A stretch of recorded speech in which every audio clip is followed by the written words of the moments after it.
Welcome to the Crimson Engine. My name is 𝙍𝙗𝙄𝙗. Today we are looking at Blackmagic Design's DaVinci Resolve and what the differences are between the free version and the paid studio version.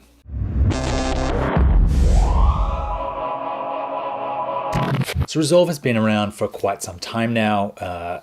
It started out as specifically a color grading application. It's added visual effects with the addition of Fusion. It's added some pretty sophisticated sound authoring capabilities with the inclusion of Fairlight, and it continues to improve on its editing capabilities. Most people know it comes in two flavors: the free version, which is free. All you need to do is register on the Blackmagic website, and a more expensive $300 studio version that enables some more sophisticated grading and VFX features. So what I thought I'd do today is go through what those are and whether or not I think it's worth the step up to DaVinci Resolve Studio.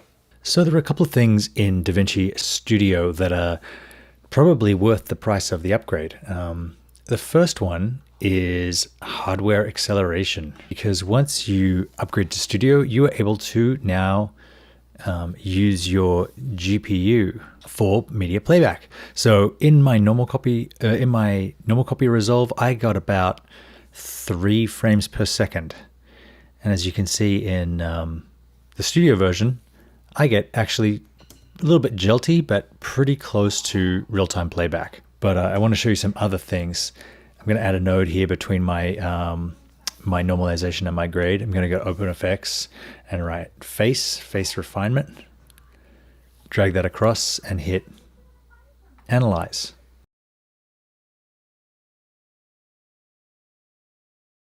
In this node, I can turn the overlay off because it's distracting.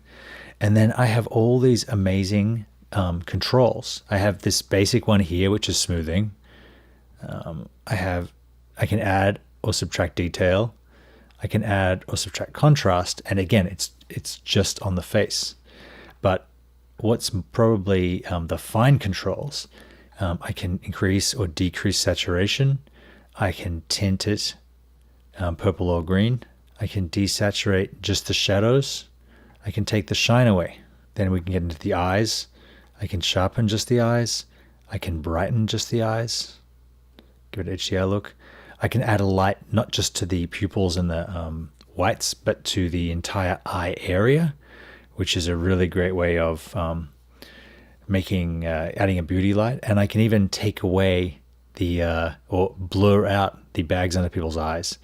And you know, if you're working in any kind of beauty space, if I click Apple D, I'm turning on this enhancement, and look, it's really striking. And what's great is that then follows her through the entire shot. It's cheaper than Botox. You can change the color of the lipstick, or just to generally increase the saturation.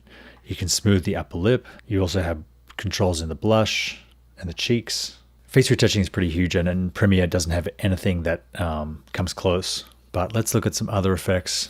This is the other one I use the most. So here's a clip of Carlos Armando and I working on our red test. And if I go into 300% here, you can see that it is really noisy. This was shot in it before. Look at the brick battery of the red is just crazy noise. Now, it was in the shade. It was shot in it before. I'm going to add another node. And here in my motion effects tab, going to go for 2 frames and turn this up to 20 and the spatial up to 10. It's gone, and it'll even play back in something close to real time.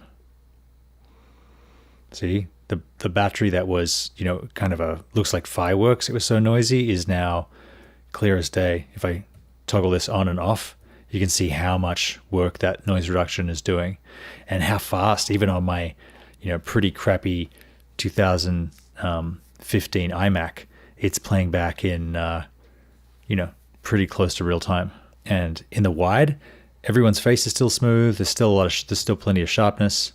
DaVinci Resolve Studio also has a bunch of added options. It can accept high efficiency video codec or H.265 and edit with it. It can output in all kinds of other flavors, all kinds of other sizes and scopes than the regular.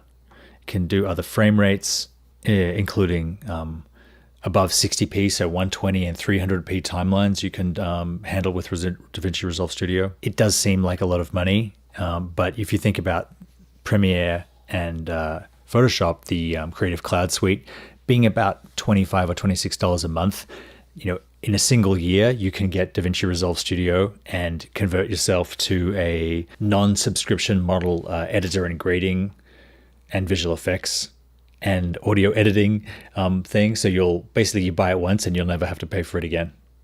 That is my look at the added features you get in DaVinci Resolve 15 Studio Edition. For my workflow and the jobs that I work on, it is almost a necessity for me. I really, really love these features, especially the face grading tool, the noise reduction, but most of all the GPU acceleration, because it increases the speed at which I'm able to grade and output my videos exponentially. Hopefully that was helpful for someone out there. Definitely check the links in the description to find out more about DaVinci Resolve, the different panels that you can get that go with this, the different accessories that I use. But I encourage everyone out there to investigate this more, watch other reviews, and find out whether or not the upgrade is going to work for you. Thank you very much for watching. I will see you next time.